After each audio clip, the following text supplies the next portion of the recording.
Hello my dear friends, आज हम लोग पढ़ने वाले क्लास 10 का एक बहुत ज़्यादा इंपॉर्टेंट टॉपिक। और टॉपिक का नाम क्या है? मानव नेत्र और रंग बिरंगा संसार, human I and colourful world. तो आइए बिना लेट किए हुए स्टार्ट करते हैं इस टॉपिक को।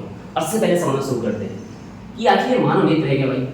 मानव नेत्र, तो देखिए अगर एक बात करें, मानव नेत्र क्या चाहिए? सुग्राही ज्ञानेंद्रिय, सुग्राही ज्ञानेंद्रिय, जिसको हम लोग क्या, सेंसिटिव सेंसिटिव सेंस ऑर्गन। तो मानव नेत्र क्या चाहिए? तो मानव नेत्र एक सुग्राही ज्ञानेंद्रिय, जिसको हम लोग क्या चाहिए बोलते हैं? Sensitive sense organ. तो सबसे पहला सवाल तो यही आ गया, अरे भाई ये क्या है फिर? जो सुग्राही ज्ञानेंद्रिय ये क्या है? सेंसिटिव सेंस ऑर्गन क्या चाहिए? देखिए अगर बात करें जिससे हम लोग किसी चीज़ का पहचान कर सके, जिससे हम लोग ज्ञान अर्जित कर सके, वही है क्या चाहिए? हमारा सुग्राही ज्ञानेंद्रिय। अगर यहाँ पे बात करें, देखिए अगर हम लोग अपनी आंखों को ऐसे बंद कर ले अगर, और अगर कोई कुछ बोल रहा है तो कान से सुन सकते हैं, नहीं सुन सकते? बिल्कुल, मतलब हम लोग क्या कर सकते हैं? साउंड को हम लोग पहचान सकते हैं। दूसरा, अगर हम लोग ऐसे ही आंख बंद किए, अगर कोई कुछ खाने दे दे तो पता कर सकते हैं कि कैसा है, कड़वा है, मीठा है, कैसा है, खट्टा है, पता कर सकते हैं। मतलब दूसरा क्या चीज़ कर सकते हैं? उसको टेस्ट कर सकते हैं। तीसरा, अगर फिर से हम लोग कुछ मिल जाए पकड़ने के लिए, जैसे मार्कर मिल गया, हम बोलेंगे ये हार्ड है। और अगर कुछ और मिल जाए मुझे, तो देखिए ये है मीठा नहीं, अगर ये मिल जाए बोलेंगे ये क्या चाहिए? थोड़ा सॉफ्ट है, ये हार्ड है, अरे ये कोई सरफेस है, ऐसे पता कर सकते हैं। अगर इधर दीवार को छू रहे थोड़ा अलग लगेगा, इसका मतलब हम लोग क्या चीज़ टच करके भी क्या चीज़ कर सकते हैं? पहचान सकते हैं। ठीक है, तो साउंड से पहचान सकते हैं, टेस्ट करके पहचान सकते हैं, और टच करके पहचान सकते हैं। और एक और, ये हमारा नाक भी है, जिससे हम लोग कुछ पहचान कर सकते हैं, स्मेल कैसा, अच्छा है, खराब है, बहुत ज़्यादा अच्छा, मतलब क्या हम लोग स्मेल से भी पहचान कर सकते हैं। तो ये सब तरीका है जिससे हम लोग, हमारा आँख बंद रहे तो ये सब इतना चाहिए जिससे हम लोग क्या कर सकते हैं? किसी भी चीज़ का पहचान कर सकते हैं। मतलब ये सब भी क्या चाहिए? ये सब भी हमारा सुग्राही ज्ञानेंद्रिय है। लेकिन सबसे ज़्यादा अगर बात करेंगे, सबसे ज़्यादा इंपॉर्टेंट कौन हो जाता है? तो जो हमारा आँख है, ह्यूमन आई, ये सबसे ज़्यादा इंपॉर्टेंट हो जाता है। क्यों? अगर हम ऐसे आँख बंद कर ले और मेरे सामने कोई आदमी आ गया तो हम बता सकते हैं क्या कि वो कैसा कलर का कपड़ा पहन के आया है? बिल्कुल नहीं। लेकिन कुछ बोलेगा तो उसका आवाज़ से पहचान सकते हैं, अरे ये तो मेरा वो वाला दोस्त है, ये वो दोस्त है। अगर वो कुछ लेके आया, हमको खाने का बता सकते हैं, देखो ये लेके आया है, तो ऐसे बता सकते हैं। लेकिन किस कलर का कपड़ा पहन के आया है, किस कलर का वो है, ऐसे तो बता सकते हैं। इसको बताने के लिए आता है कौन? हमारा आई आता है। इसीलिए जो हमारा आँख है वो अत्यंत मूल्यवान और सुग्राही ज्ञानेंद्रिय के रूप में जाना जाता है। और यही बोलेंगे हम लोग क्या चाहिए? Human eye. तो ह्यूमन आई क्या चाहिए? Human eye is one of the most valuable and sensitive sense organ. Simple सी बात है। तो इतना तो समझ में आ गया कि हमारा आँख जो है क्या चाहिए? कि हमारा आँख ज्ञानेंद्रिय सेंसिटिव सेंस ऑर्गन है भाई। और हमारा आँख कैसे काम करता है? Just like a camera. जिस तरह से कैमरा काम करता है उसी तरह से हमारा आँख भी क्या चीज़ करता है? काम करता है। तो आइए हम अपनी आँखों को और भी ज़्यादा डिटेल में और ज़्यादा गहराई में जानते हैं। जी देखिए, अगर बात करें हमारा आँख, तो सिंपल सी बात है, हमारा आँख जो है कैसा है? लगभग गोली है, स्फेरिकल है, गोल है, गोला है, कुछ इस तरह से हमारा आँख है। कुछ इस तरह से क्या चाहिए? हमारा आँख है एकदम गोलाकार आँख है, जिसका व्यास बताया जाता है कि जिसका जो डायमीटर है ना 2.3 सेंटीमीटर है, इतना बताया जाता है। तो हम लोग बारी बारी समझेंगे। जैसे देखिए हमारा आँख क्या चाहिए? आँख सबसे पहले ऐसे बना लिए, तो इसको देते हैं हम लोग नाम नंबर 1। अब ये नंबर 1 क्या है? तो यही नंबर 1 हमारा कॉर्निया। ठीक है, और कॉर्निया का काम क्या है? अगर बात करें कॉर्निया का काम क्या है? तो क्या चीज़ करता है? जितना भी लाइट आ रहा होता है, एक बात हम लोग और देख लेते हैं। अगर ये पूछा जाए कि हम लोग कोई भी चीज़ को देख लेते हैं, अगर हम सामने ये देख रहे हैं, वो देख रहे हैं, आप हमको देख रहे हैं, तो कैसे देख पा रहे हैं? क्योंकि लाइट जो है हमारे आंखों पर जा रहा है। ठीक है, लाइट जो है हमारे आंखों पे रिफ्लेक्ट होकर आ रहा है, इसलिए हम लोग देख पा रहे हैं। ठीक है, अगर हम सामने, अगर यहाँ से हम आपको देख पा रहे हैं, तो वहाँ से क्या चाहिए? कैमरे से जो लाइट रिफ्लेक्ट होकर यहाँ आ रहा है, तभी हम देख पा रहे हैं। अगर यही बोले ये क्या चीज़ करता है? लाइट हमारे आँखें तक जाता है, तो जो कॉर्निया क्या चीज़ करता है? ज़्यादातर लाइट को रिफ्लेक्ट कर देता है, वापस नहीं देता। दूसरा इसका एक और भी काम है, हमारी आंखों को डस्ट से, धूल से और बैक्टीरिया से बचाता है। ये तो किसका काम हो गया? हमारा कॉर्निया। अब अगर बात करें इसी के अंदर ये वाला जो भाग है, दूसरा भाग, जिसको हम लोग बोलते हैं नेत्रोद्र। ये वाटर लाइक स्ट्रक्चर होता है, पानी जैसा होता है, जिसका काम क्या चाहिए? प्रेशर, दबाव को बनाया जाता है। ठीक है, उसको मेंटेन करना। अब अगला हम लोग अपना स्ट्रक्चर ऐसे कर ही देते हैं। अब यहाँ से कैसे निकल गया? ऐसे निकल गया, ये नंबर हो गया हमारा 3। इसको हम लोग क्या बोलते हैं? इसको बोलते हैं हम लोग इरिस। इसको क्या बोलते हैं हम लोग? तीसरा नंबर इरिस, परितारिका। और परितारिका का क्या काम है? तो देखिए ये हो गया हमारा नंबर 4, ये है पुतली। तो पुपिल को पकड़ के रखने का काम किसका है? परितारिका का। इसको जिसको हम लोग क्या बोलते हैं? पुतली। सिंपल सा, पुतली को कौन पकड़ के रखता है? तो परितारिका जो है पुतली को पकड़ के रखती है। अब अगर खुद सोचिए, अगर हमको लाइट ज़्यादा चाहिए तो लाइट कब ज़्यादा चाहिए? जब हमको अंधेरे में देखना रहेगा तो ज़्यादा से ज़्यादा लाइट कहाँ जाना चाहिए? आँख में जाना चाहिए, तभी देख पाएंगे। तो ये जो पुतली है ये क्या होगा? बड़ा होगा। तो पुतली बड़ा कैसे होगा? इसको बड़ा कौन करेगा? तो यही इरिस इसको क्या करेगा? बड़ा करेगा। तो इरिस इसको क्या करेगा? बड़ा करेगा। और अगर धूप में निकले तो धूप में पहले ही बहुत ज़्यादा लाइट है, तो हमको लाइट क्या चाहिए? कम। तो पुपिल क्या हो जाएगा? छोटा हो जाएगा। तो छोटा कैसे होगा? इसको जो है परितारिका इरिस क्या करेगी? दबा देगी। तो यहाँ तक समझ में आ गया। सबसे बाहर वाला एक और नियम। सेकेंड में क्या चाहिए? एक्वस थॉमस, जिसको हम लोग क्या बोलते हैं? जिसको हम लोग नेतोद्र बोलते हैं। तीसरा हमारा क्या चाहिए? इरिस है, जो क्या करता है? पुपिल को पकड़ के रखता है। ठीक है, अब यहाँ बात करेंगे। देखिए अब ये यहाँ से ऐसे आया, ऐसे आया, ठीक है, ऐसे आया, ऐसे आया, और बीच में ऐसे हमारा लेंस है। ये लेंस को हम लोग नंबर 5। तो ये क्या चाहिए? हमारा क्रिस्टलाइन लेंस है, यही हमारा क्या चाहिए? लेंस है। ठीक है, नेत्र। तो ये हमारा लेंस, और कैसा लेंस होता है? उत्तल लेंस होता है, जिसको हम लोग बोलते हैं कॉन्वेक्स। तो ये कॉन्वेक्स लेंस होता है, कैसा होता है? फ्लेक्सिबल। ठीक है, ये कैसा होता है? Flexible convex lens. अब इस लेंस को पकड़ने का काम कौन करता है? तो इस लेंस को जो पकड़ता है उसको हम लोग नंबर 6 नाम देंगे। और लेंस को पकड़ने का काम कौन करता है?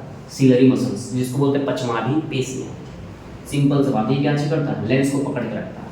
इसका मतलब जो पचमाभी पेशियां हैं, सिलरी मसल्स हैं, यही फोकस दूरी को बढ़ाती है, घटाती है। फिर हम लोग जस्ट इसके बात करेंगे। बस इतना समझना है कि क्रिस्टलाइन लेंस को कौन पकड़ के रखता है? तो सिलरी मसल्स। अब इसके पीछे का जो भी भाग ये आ गया, इसको हम लोग बोलेंगे नंबर 7। तो नंबर 7 को हम लोग क्या बोलते हैं? विट्रस थॉमस, जिसको हम लोग क्या बोलते हैं? कचापत्र। कचापत्र इसका काम क्या है? तो इसका काम है ये पूरा, इसमें पूरा भरा हुआ रहता है। ये क्या करता है? हमारे आँख को स्फेरिकल से देता है, गोलाकार से देता है, एकदम गोलाकार से। ठीक है, अब देखिए ये जो पीछे ये जगह बच गया, ये 8 नंबर, इसको हम लोग बोलेंगे रेटिना। अब रेटिना पे क्या होता था? रेटिना को मानता प्रतिबिंब, इमेज। और जो इमेज यहाँ पे जो फोटो बनता है, कैसा फोटो बनता है? एकदम वास्तविक फोटो बनता है। लेकिन फोटो कैसा बनता है? उल्टा बनता है। अब फोटो बना उल्टा और वास्तविक। उसके बाद यहाँ है नंबर 9। नंबर 9 को हम लोग क्या बोलते हैं? ऑप्टिकल नर्व्स, जिसको हम लोग क्या बोलते हैं? दृक् तंत्रिका। अभी क्या करता है? यहाँ से इंफॉर्मेशन किसके पास लेके जाएगा? ब्रेन के पास। और ब्रेन के पास जैसे ही फोटो वाला इंफॉर्मेशन जाएगा, उसको क्या करेगा? ब्रेन सीधा करेगा और फटाक से बता देगा कि ये है। क्योंकि हम लोग उस इमेज को पहले देख रखे होंगे, उसका नाम पता हुआ, तो दिमाग फटाक से बता देगा ये तो वही आदमी, इसको देखिए। नाम फटाक से एकदम विदिन सेकंड हो जाएगा सब काम। लेकिन अगर पहली बार देख ले तो दिमाग में उसके बारे में कुछ नहीं होगा, तो पूछना पड़ेगा, थोड़ा सा इन्फॉर्मेशन लाना पड़ेगा उसका, फिर यहाँ पे सेट हो जाएगा। तो ये था हमारा मानवीय। एक बार और देख लेते हैं, एक बार लास्ट तक हम लोग आगे बढ़ेंगे। सबसे पहले जो ये पहला है, इसको हम लोग क्या बोलते हैं? कॉर्निया। इसके अंदर ठीक दूसरा भाग, इसको हम लोग क्या बोलते हैं? Aqueous Thomas. फिर तीसरा जिसको बोलते हैं इरिस। इरिस क्या करता है? इरिस जो है वो 4 नंबर पुपिल को पकड़ के रखता है। अगला अगर ऐसे मान लेते हैं, फिर से यहाँ से, और ये क्या हमारा क्रिस्टलाइन लेंस, मतलब हमारा जो लेंस, आँख का जो लेंस है वो कैसा होता है? Convex lens. और इसको पकड़ कौन रखता है? नंबर 6। नंबर 6 क्या है? यही है हमारा, जिसको लोग सिलरी मसल्स, पचमाही पेशी। और ये 7 नंबर एक्वस थॉमस, जो क्या करता है? पूरा आँख को गोलाकार सी देता है। फिर ये है यहाँ पे नंबर 8, और ये नंबर 8 क्या करता है? नंबर 8 में बनता है फोटो। और कैसा फोटो बनता है? वास्तविक और उल्टा। और यही जो इन्फॉर्मेशन चल जाता है ब्रेन के पास, और ब्रेन इसको सीधा करके देख लेता है। तो यहाँ तो हो गया हमारा सारा इन्फॉर्मेशन। अब लोग आगे चलते हैं यही आगे बारे।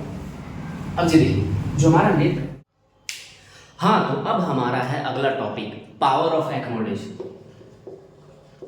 पावर ऑफ एकोमोडेशन, जिसको हम लोग बोलते हैं समंजस क्षमता। समंजस क्षमता। अब ये समंजन क्षमता होती क्या, ये समझेंगे हम लोग कि समंजन क्षमता आगे होता क्या। तो जो लेंस है, ठीक है, हाँ, ह्यूमन लेंस, उसका फोकस लेंथ को एडजस्ट करने की एबिलिटी को हम लोग क्या बोलते हैं? Power of accommodation. सिंपल सा बात है, अगर जैसे ये हमारा आँख है और ये यहाँ पे क्या कहते हैं? देखिए ये लेंस है, क्रिस्टलाइन लेंस, जो कि क्या होता है? कॉन्वेक्स लेंस होता है। तो ये लेंस का फोकस दूरी बढ़ाना और घटाना क्या चीज कहलाता है? Power of accommodation. अच्छा ठीक है, ये जो फोकस दूरी बढ़ता कैसे है और घटता कैसे है? सिंपल सी बात है, फोकस दूरी बढ़ेगा कैसे, घटेगा कैसे? तो इसको बढ़ाने और घटाने का काम ये वाला लाइन करती है। और इसको हम लोग क्या बोलते हैं? इसको बोलते हैं लोग सिलरी मसल्स, पचमाभी पेशियां। तो पचमाभी पेशियों की मदद से लेंस की फोकस दूरी को बढ़ाना और घटाना, मतलब उसको एडजस्ट करके रखना, उसी को हम लोग क्या चीज बोलते हैं, पावर ऑफ एकोमोडेशन, समंजस क्षमता। अब एक बात फिर से यहाँ पे आया, अरे भाई फिर ये फोकस लेंथ बढ़ कैसे रहा और घट कैसे रहा, ये समझेंगे हम लोग। जैसे देखिए अगर ये आंखें फिर से हमारे क्या चाहिए कि आंखें गिरे ऐसे, और यहाँ पे इधर इधर बहुत ज़्यादा दूर में एक वस्तु रखी हुई है, दो कंडीशन लेंगे हम लोग। एक कंडीशन पहला ये रहा और दूसरा ये रहा। अब देखिए यहाँ पे क्या चाहिए, एक बार यहाँ पे वस्तु और एक बार इधर कहीं इन्फिनिट वस्तु, दो वस्तु रखी हुई, एक बार यहाँ वस्तु एक बार यहाँ वस्तु। तो देखिए क्या होगा, तो यहाँ से ऐसे लाइट जाएगा, यहाँ से लाइट जाएगा और जाके क्या होगा, रेटिना पे जाकर फोटो बनाएगा। तो आराम से रेटिना पे जाके क्या होगा, फोटो बन जाएगा, कोई भी दिक्कत नहीं होगा, आराम से। यहाँ पे वस्तु था, यहाँ से लाइट गया, रेटिना में फोटो बन गया, हम लोग वस्तु को देखें। दूसरा कंडीशन, अब देखिए जो ऑब्जेक्ट है पूरा पास में, तो यहाँ से क्या होगा, लाइट निकलेगा और ऐसे इसको कॉन्ट्रैक्ट करना पड़ेगा। आप खुद सोचो, ये किरण बहुत ज़्यादा दूर से आ रही है, बहुत ज़्यादा दूर से आ रही है, तो आराम से क्या होगा, मुड़ जाएगा। तो इसमें जो हमारा लेंस है यहाँ पे कॉन्वेक्स लेंस, ये क्या चीज़ करता है, ये रिलैक्स करता है।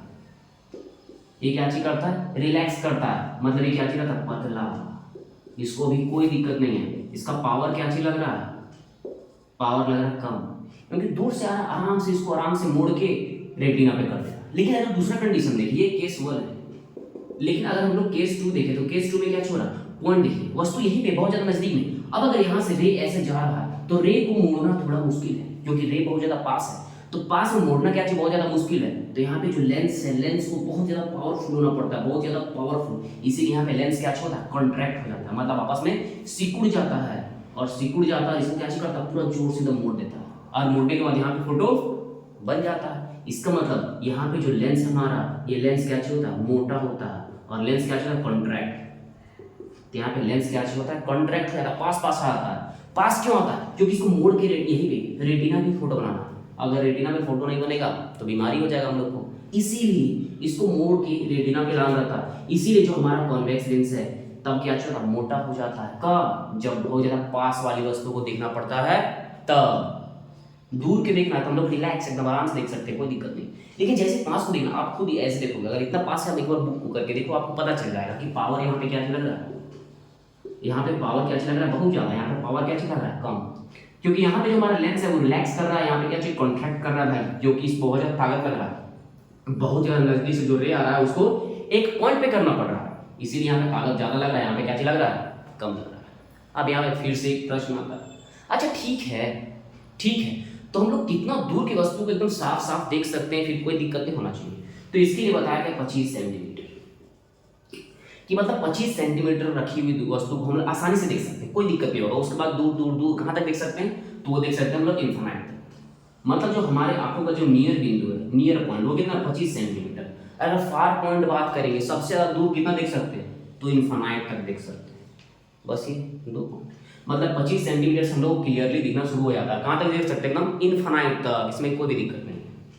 अब देखिए कभी कभी क्या होता है, आदमी का जब एज बढ़ने लगता है, तो एज बढ़ने के साथ क्या होता है, जो हमारा क्रिस्टलाइन लेंस है, जो लेंस है उसमें क्या होता है, वो लेंस जो है दुधिया हो जाता है, वो लेंस हमारा क्या हो जाता है, दुधिया हो जाता है, मिल्की हो जाता है, दुधिया हो जाता है और धुंधला हो जाता है। तो कौन हो जाता है, जो हमारा लेंस है, तो वही बता रहे हैं क्या होता है, उम्र बढ़ने के साथ साथ जैसे जैसे उम्र बढ़ रहा होता है, तो क्या होता है, जो हमारा आँख का जो लेंस है वो क्या होता है, दुधिया हो जाता है, या क्या होता है, धुंधला हो जाता है, जिससे क्या होता है, व्यक्ति को दिखना में मुश्किल होता है, दिखने में क्या होता है, मुश्किल होता है। और जो इसका इलाज है सर्जरी के द्वारा किया जाता है, तो इसके लिए क्या चीज करना पड़ता है, सर्जरी, या जिसको हम लोग क्या चीज बोलते हैं, शल्य चिकित्सा करना पड़ता है। सिंपल सा बात है, एकदम कोई दिक्कत नहीं है। क्या चीज बोला कि जैसे उम्र बढ़ेगा हमारा आँख क्या होता है, आँख दुधिया हो जाता है या धुंधला हो जाता है, तो अच्छा से दिखेगा नहीं, तो इसको ठीक करने के लिए सर्जरी करना पड़ता है, जिसको हम लोग क्या बोलते हैं, शल्य चिकित्सक, और क्या होगा, ठीक हो जाएगा। तो यहाँ तक हम लोग समझ गए पावर ऑफ एकोमोडेशन क्या चीज होता है। तो देखिए हम लोग को कभी दूर का चीज देखना है, कभी नजदीक का चीज देखना है, तो भाई फोकस दूरी को कभी बढ़ाना पड़ता है, कभी घटाना पड़ता है। तो यही फोकस दूरी को बढ़ाना और घटाना क्या चीज कहलाता है, समंजस क्षमता, पावर ऑफ एकोमोडेशन।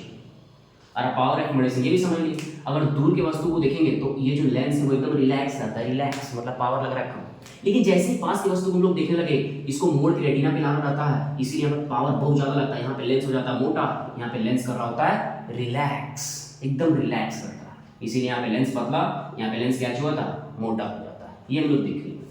और इसीलिए बताया गया कि अगर 25 सेंटीमीटर सबसे नजदीक है, वहां से हम लोग को क्लियरली दिखना क्या होता है, स्टार्ट हो जाता है। उसके बाद तो इन्फिनाइट तक हम लोग क्या कर सकते हैं, देख सकते हैं। अब यहाँ पे जो हमारा अगला टॉपिक है, हमारा अगला टॉपिक अब क्या चाहिए, तो हम लोग आगे पढ़ने वाले defects of vision, defects of vision and their correction, जिसको हम लोग बोल सकते हैं दृष्टि दोष और उनका संशोधन।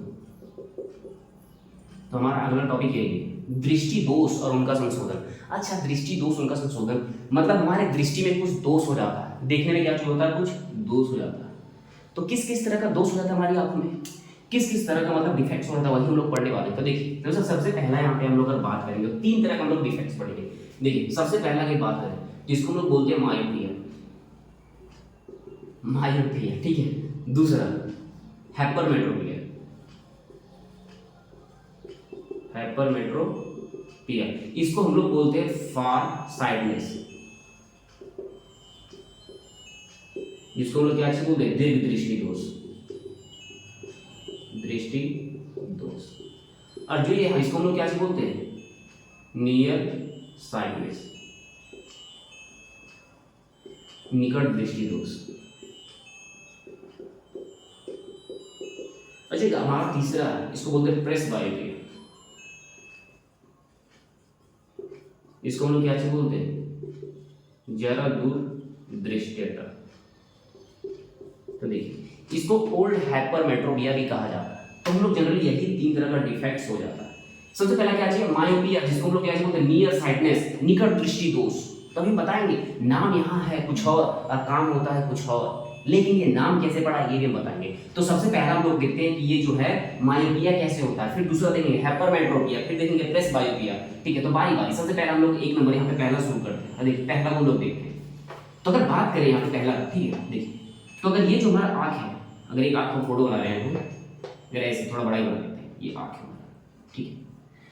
अब अगर आँख ये है और अगर सिंपल सा बात है, अगर यहाँ से आ रहा है रे, ठीक है, फिर और यहाँ पे जाके फोटो बन रहा है, इसका मतलब ये आँख क्या बिल्कुल ठीक है, ये आँख में कोई भी प्रॉब्लम नहीं है, आँख एकदम क्या चाहिए, ठीक है।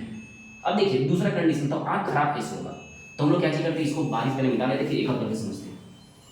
तो देखिए, अभी मैंने क्या बोला, देखिए आँख एकदम बिल्कुल ठीक है, जब ऐसा कंडीशन है, यहाँ से फोटो आ रहा है, एकदम रेटिना में फोटो बन रहा है, मतलब ये आप क्या चाहिए, एकदम ठीक है, इसमें कोई दिक्कत नहीं है। अब देखिए क्या होगा, यहाँ पे क्या हो गया, अब यहाँ पे गया गया गया फोटो जाके नजदीक में हो गया। अब खुद देखो डिफेक्ट हो गया नहीं हो गया, फोटो कहाँ पे बन रहा था, फोटो बन रहा था रेटिना पे। अरे फोटो क्या बन गया, रेटिना से पहले बन गया, रेटिना से पहले बन गया फोटो। इसका मतलब क्या, हम लोग को इधर ही वाला दिखेगा, क्या दिखेगा, इधर ही वाला, मतलब हम लोग को नियर वाला दिखेगा, मतलब क्या दिखेगा, पास वाला दिखेगा, दूर वाला दिखना बंद हो जाएगा। इसीलिए इसको लोग क्या बोलते हैं, मायोपिया, नियर साइडनेस, निकट दृष्टि दोष। देखिए नाम इसलिए पड़ा क्योंकि क्या होता है, जो फोटो बनना चाहिए ना रेटिना पे, फोटो बनने लगा, देखिए पहले फोटो क्या बनने लगा, पहले बनने लगा। और जब फोटो पहले बनने लगेगा मतलब नजदीक आ गया, इसीलिए नाम दे देते हैं इसको क्या चीज, मायोपिया, निकट दृष्टि दोष, क्योंकि नजदीक आ गया। सिंपल सा बात है, नजदीक आ गया। अब आप तो खुद डॉक्टर बन गए, आप खुद बताओ कि इसको ठीक करना कैसे करें, तो ये तो ठीक आ गया। इसका मतलब अगर कोई बोल देगा ये जो फोटो नजदीक बना रहा है, अगर वापस फोटो, अगर मेरा आँख यही है, ठीक है, अगर आँख यही है या आँख यही, अगर फोटो को वापस यहीं पे बना दे तो आँख ठीक नहीं हो जाएगा क्या, फोटो यदि वापस रेटिना पे बन जाए तो आँख ठीक हो जाएगा। तो क्या फोटो अपने आप रेटिना पे जाके बन जाएगा, नहीं, इसके लिए क्या लगाना पड़ेगा हम लोग को, लेंस। और कौन सा लेंस, ये वाला लेंस, इसको हम लोग क्या बोलते हैं, कॉनकेव, कॉनकेव मतलब अवतल लेंस। तो अवतल लेंस लगाएंगे और फिर से फोटो रेटिना में बन जाएगा और आप ठीक हो जाएगा, फिर से आप। अच्छा ये जो है फोटो पहले क्यों बनेगा, रीजन क्या है इसका, कारण कोई पूछेगा बताओ भाई, फोटो नजदीक क्यों बनने लगा, फोटो मस्त यहाँ पे बन रहा था, यहीं पे बनता, कोई चश्मा का जरूरत नहीं, कोई कॉन्टेक्ट लेंस का जरूरत नहीं, तो ये फोटो जो है, ये फोटो नजदीक क्यों बनने लगा, तो इसके पीछे जो सबसे बड़ा कारण है वो क्या चीज, जो आंख गोलक है, ये जो आंख गोलक है इसका साइज क्या चाहिए होता, इसका साइज क्या चाहिए होता, इंक्रीज हो जाता है। तो जो आंख है, आंख का साइज क्या होता है, इंक्रीज हो जाता है। और जो फोकल लेंथ है, फोकल लेंथ क्या होता है, कम हो जाता है। कहने का मतलब फोकस दूरी घट जाती है और जो आंख गोलक है, आंख गोलक बड़ा हो जाता है। अब आंख गोलक बड़ा हो गया तो फोटो का बन जाता है नजदीक। बस यही तो कारण है, बस यही तो कारण है, सिंपल सा बात है। अब देखिए इसके लिए मैं एक एग्जांपल लेना चाहूंगा। जैसे देखिए अब ये मार्कर यही है, ये मार्कर यही है और ये रहा, ये मार्कर इसके कंपैरिजन में यहाँ पे ऐसे, इसके कंपैरिजन में यहाँ पे ऐसे आ रहा है। लेकिन देखिए इसका कंपैरिजन बहुत ज्यादा बड़ा है, लेकिन अगर ये ले लेंगे इसके कंपैरिजन में क्या है, छोटा है। इसके कंपैरिजन में छोटा क्यों, पहले अगर आंख ऐसा था तो मस्त एकदम फोटो बना, लेकिन जैसे बड़ा हो गया फोटो नजदीक आ जाएगा। यही कंडीशन होता है। क्या होता है कि आंख गोलक बड़ा हो जाता है तो जहां फोटो बनना चाहिए, फोटो का लेंथ यही है लेकिन कहां जाता है, पास आ जाता है। इसको दूर कैसे करते हैं, कॉन्वेक्स लेंस। अब आ जाते हैं अपना दूसरा नंबर, दूसरा नंबर जिसको हम लोग क्या चीज बोलेंगे, हैप्परमेट्रो, हैप्परमेट्रोपिया, जिसको हम लोग क्या चीज बोलते हैं, दीर्घ दृष्टि दोष। अब सिंपल सा बात है, अब दीर्घ दृष्टि दोष में क्या होगा, इसमें भी ये होगा। अगर ये आंख हमारा अगर एकदम बिल्कुल एकदम मस्त है तो क्या चाहिए, फोटो मस्त रेटिना पे बन रहा है, कोई दिक्कत नहीं है। अब देखिए दिक्कत क्या हो जाएगा, जो आंख का फोटो बन रहा है, गया गया लो, ये क्या हो गया, फोटो तो रेटिना के पीछे बन रहा है। बस खुद देखो यहाँ पे फोटो क्या बन रहा था, तो यहाँ पे फोटो एकदम मस्त रेटिना पे बन रहा था। अगर फोटो रेटिना पे बन रहा है इसका मतलब आंख एकदम जबरदस्त है, मस्त है, कोई दिक्कत है ही नहीं। लेकिन अब क्या होगा, फोटो जो है वो आगे बढ़ गई। अच्छा इसके लिए अभी रीजन देख लेते हैं। अच्छा ये बताओ आप कि जो फोटो है, फोटो आगे क्यों बन गया, फोटो आगे क्यों बन गया, क्योंकि जो गोलक है, आंख गोलक है, इसका साइज क्या होता है, छोटा हो जाता है। आंख गोलक क्या होता है, छोटा, तो ये फोटो का बन गया आगे। और दूसरा फोकल लेंथ क्या होता है, बढ़ जाता है। अब गोलक छोटा होगा फोकल लेंथ बढ़ेगा, तो यही इसका कारण है कि क्या होता है, जो गोलक है, आई बॉल है, इसका साइज क्या होता है, डिक्रीज हो जाता है। और जो फोकल लेंथ है वो क्या होता है, इंक्रीज हो जाता है। सिंपल सा बात है। अब तो डॉक्टर का जरूरत भी नहीं है, अगर ये सब हम लोग देख लेते हैं। देखिए क्या बोला था, रेटिना पे कहाँ चला गया दूर, एक हमारा सीधे बोलता है क्या, फोटो को वापस यही बना दो, फोटो क्या जी करो, फोटो को वापस यही बना दो, तो क्या होगा, आप ठीक हो जाए। अरे भाई अगर फोटो हम लोग खुद वहां बना लेते तो हम ही नहीं डॉक्टर होते, इसीलिए हम लोग जाते डॉक्टर के पास। अब डॉक्टर चेक करेगा लेंस कि तुम्हारा कितना दूर चला गया, उसको नजदीक करने के लिए ये वाला लगाएगा, चेक करेगा लगा लगा। तो इसको हम लोग क्या बोलते हैं, कॉन्वेक्स। तो यहाँ पे हम लोग क्या लगाएंगे, कॉन्वेक्स लेंस लगाएंगे और जो दूर था क्या आ जाएगा, पास आ जाएगा। तो दूसरा बीमारी उठी, कोई दिक्कत नहीं इसमें। क्या हो गया था, फोटो रेटिना में बन रहा था लेकिन फोटो बन गया दूर। तो फोटो दूर क्यों बन गया, क्योंकि जो आंख गोला का साइज हो गया छोटा और फोकल लेंथ क्या हो गया, बड़ा। तो जो फोटो दूर बन रहा था इसको वापस लाना है, पास लाना है। तो पास कैसे लाएंगे, हम लोग लगा देंगे कॉन्वेक्स लेंस और फोटो कहाँ बनेगा, रेटिना पे। और रेटिना पे बनेगा तो हम लोग ठीक हो जाएंगे। अब यहाँ पर जो हमारा अगला है, तीसरा क्या है, तो तीसरा हमारा प्रेस बायोपिया। प्रेस बायोपिया जिसको हम लोग क्या बोलते हैं, जरा दूर दृष्टियता। अब जरा ये बात करें प्रेस बायोपिया में क्या होता है, तो प्रेस बायोपिया में दोनों तरह का बीमारी हो जाता है, ना ही दूर का दिख रहा है ना ही पास का दिख रहा है। अगर दोनों नहीं दिख रहा है तो उसको हम लोग बोलेंगे प्रेस बायोपिया। मतलब ना ही दूर का दिख रहा है ना ही पास का दिख रहा है, अगर दोनों नहीं दिख रहा है मतलब उसको क्या हो गया, प्रेस बायोपिया हो गया। तो इसको कैसे ठीक करते हैं हम लोग, इसको ठीक करते हैं हम लोग बाइफोकल लेंस से। अब ये समझते हैं बाइफोकल लेंस किसको बोलते हैं। तो देखिए इसमें क्या चीज करता है, मस्त तरह का चश्मा बना के देगा, कुछ इस तरह का चश्मा।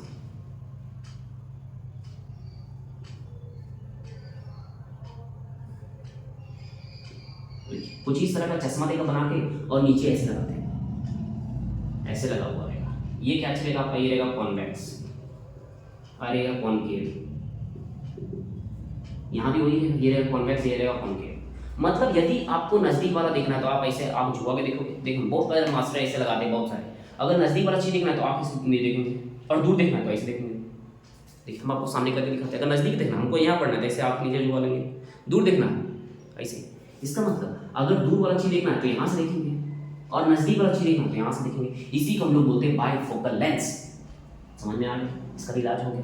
चलिए ठीक है, अब हम लोग पढ़ बहुत लिए, अब कुछ विचार कर लें।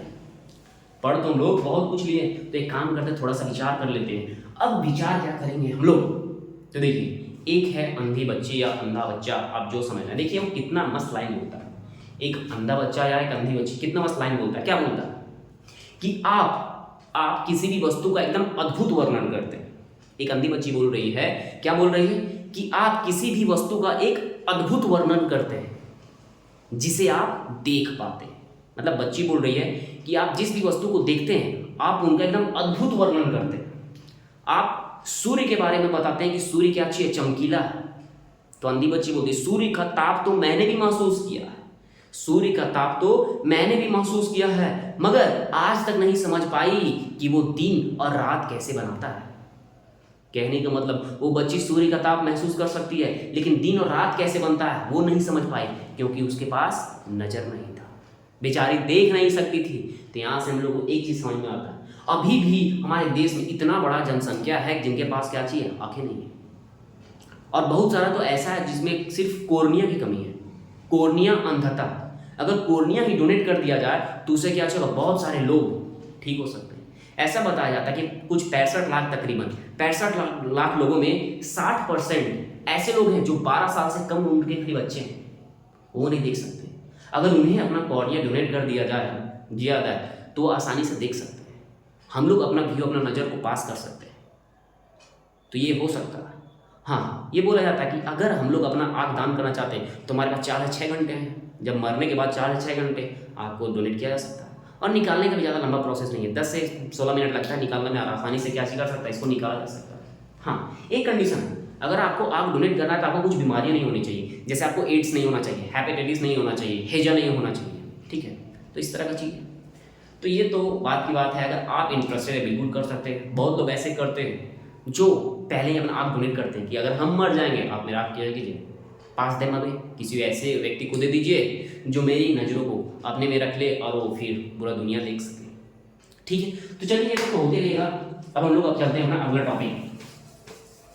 अब यहाँ पे हमारा अगला टॉपिक है, ये तो खत्म हुआ, ये हो गया। तो अब अगला हम लोग पढ़ने वाले हैं प्रिज्म के बारे में, refraction, reflection of light through prism. तो हम लोग अगला पढ़ने वाले reflection of light through prism, मतलब प्रकाश का अपवर्तन, प्रकाश का अपवर्तन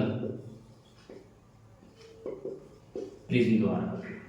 तो अगला जो हमारा टॉपिक है क्या चाहिए, प्रकाश का अपवर्तन है प्रिज्म द्वारा। तो सिंपल सा बात है, यहाँ बताएं, ठीक है। इससे पहले वाला ठीक चैप्टर था लाइट, जिसमें हम लोग को पढ़ना था रिफ्लेक्शन सब पढ़ना था उसमें। तो यहाँ पे हम लोग क्या पढ़ना, ये पढ़ना रिफ्लेक्शन। तो किसका रिफ्लेक्शन पढ़ना, लाइट का रिफ्लेक्शन पढ़ना। किसमें, प्रिज्म के द्वारा, कि प्रिज्म जो है लाइट का रिफ्लेक्शन कैसे करता है। तो आइए समझते हैं।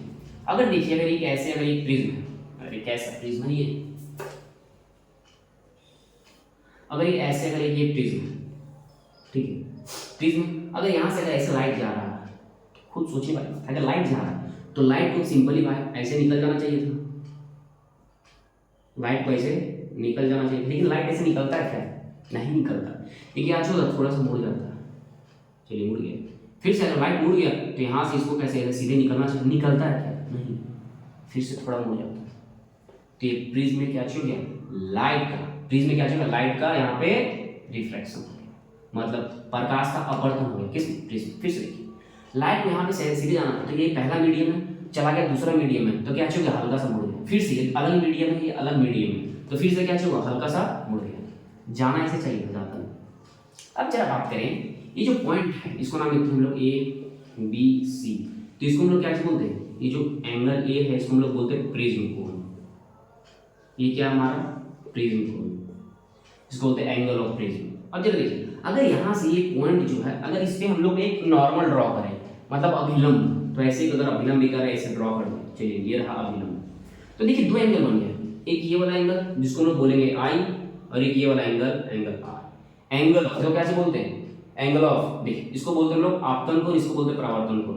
एंगल ऑफ इंसिडेंट और एंगल ऑफ रिफ्लेक्शन, ये सब दोनों हो गए, सॉरी ये एंगल ऑफ रिफ्लेक्शन, ये सब दोनों हो गया। अब जरा देखिए ये जो लाइट है ऐसे जा रहा था, ठीक है। अगर यहाँ फिर से इस पॉइंट पे अगर फिर से हम लोग एक नॉर्मल ड्रॉ करें, नॉर्मल अगर ऐसे एक नॉर्मल ड्रॉ करें तो देखिए यहाँ पे एक एंगल बना फिर से, ये वाला एंगल, इसको हम लोग बोलते हैं एंगल ई, इसको बोलते हैं इमर्जिंग एंगल, इमर्जिंग एंगल, निर्गत कोण, सिंपल सा बात। ये एंगल ऑफ इंसिडेंट है, एंगल ऑफ रिफ्लेक्शन, आपतन कोण, प्रवर्तन कोण। अब देखिए यहां से नॉर्मल ड्रॉ किए तो यहाँ पे जो एंगल बना है इस वाले के साथ, इसको बोलेंगे एंगल ई, इमर्जिंग एंगल, निर्गत कोण। अब अगर देखिए अगर जो यही वाला लाइन है जो इधर मुड़ गया, अगर इसी को अगर ऐसे अगर आगे बढ़ा देंगे, अगर इसी को आगे ऐसे बढ़ा दें तो यहाँ पे कैसे बन जाएगा, एंगल बन जाएगा। इस एंगल को हम लोग बोल देंगे D, angle of deviation, angle of deviation, जिसको हम लोग क्या बोलते हैं, विचलन कोण, विचलन कोण। तो बस यही था, यही हम लोग को पढ़ना था, reflection of light through prism. Simple सा बात है, कुछ नहीं है। देखिए यहाँ से ऐसे लाइट को ऐसे जाना था लेकिन जाता नहीं, ऐसे नहीं जाता, ऐसे मुड़ जाता है। तो यहाँ से अगर हम लोग एक अभिलंब ड्रॉ करते हैं तो angle of incident, angle of reflection. अब लाइट यहाँ से ऐसे पास हो गया, इसको ऐसे सीधे चल जाना चाहिए था लेकिन नहीं जाता, फिर से थोड़ा मुड़ जाता है, हम लोग फिर से मुड़ गया, तो फिर से मुड़ गया। उसके बाद हम लोग यहाँ पे अगर इस पॉइंट पे एक अभिलंब ड्रॉ करते थे 90, तो उसके बाद ये अभिलंब और ये जो ये इधर गया था, इसका दोनों साथ जो एंगल बनता है इसको बोलते हैं एंगल ई, इसको बोलते हैं इमर्जिंग एंगल, निर्गत। और जो यही लाइन इसको आगे बढ़ाएंगे, ये वाला आगे, दोनों को अगर दोनों के बीच से जो एंगल बनेगा, इसी एंगल को पाएगा तो हम लोग डी, एंगल ऑफ डेविएशन। तो बस यही था। अब यहाँ के बाद हम लोग जो अगला पढ़ेंगे अगला टॉपिक उस पर आ रखा है। तो आई होप ये भी आपको समझ में आ रहा, वैसे कोई दिक्कत नहीं था इसमें, कुछ ज़्यादा समझना नहीं था, बस एंगल के बारे में कुछ जानना था और कुछ था भी, ठीक है। तो जो हम लोग अगला यहाँ पढ़ने वाले हैं, अभी तक हमने बहुत कुछ पढ़ लिया। अब यहाँ पे जो हमारा अगला टॉपिक है वो है dispersion of light through prism, dispersion of light through prism, dispersion of light through prism. तो अगला हम लोग पढ़ेगा dispersion of light through prism. हाँ, तो क्या पढ़ने वाले हम लोग, dispersion of light through prism. अरे यहाँ पे चलिए, dispersion of light through prism मतलब प्रकाश का विक्षेपन, प्रकाश का विक्षेपन प्रिज्म द्वारा। तो प्रकाश का विक्षेपन करने वाले हम लोग प्रिज्म द्वारा। तो पूछ रहे डिस्पर्सन ऑफ लाइट क्या है। अगर लाइट एक प्रिज्म से होकर पास होता तो 7 कलर में डिवाइड हो जाता, इसी को लोग क्या बोलते हैं, डिस्पर्सन ऑफ लाइट। जब देखिए अगर हम लोग ऐसे अगर फिर से प्रिज्म बना लें, ये रहा प्रिज्म, देखिए अब यहाँ से एक व्हाइट लाइट जा रहा है, अरे व्हाइट लाइट ऐसे श्वेत प्रकाश किया तो क्या चीज होगा, जैसे प्रिज्म टकराया गया 7 कलर में बढ़ जाएगा, 1 2 नहीं बल्कि 7। तो जो देखिए सबसे पहले ऐसे मुड़ेगा 1, फिर से ऐसे 2 3 4 5 6 7, कैसे हो गए, ये हो गया 7, और फिर सब ये सब ऐसे ऐसे मुड़ जाएंगे, ये हो गया। इसको हम लोग बोलते हैं क्या चीज, व्हील जॉब। मतलब सिंपल सा बात देखिए, और अगर इसी को अगर ऐसे अगर आगे बढ़ाते हैं तो जो एंगल ऑफ डेविएशन की बात करें, सबसे ज्यादा अगर बात करेंगे एंगल, ये सब ऐसे जाकर मिलेगा तो पहला एंगल बनेगा, ऐसे मिलेगा दूसरा बनेगा।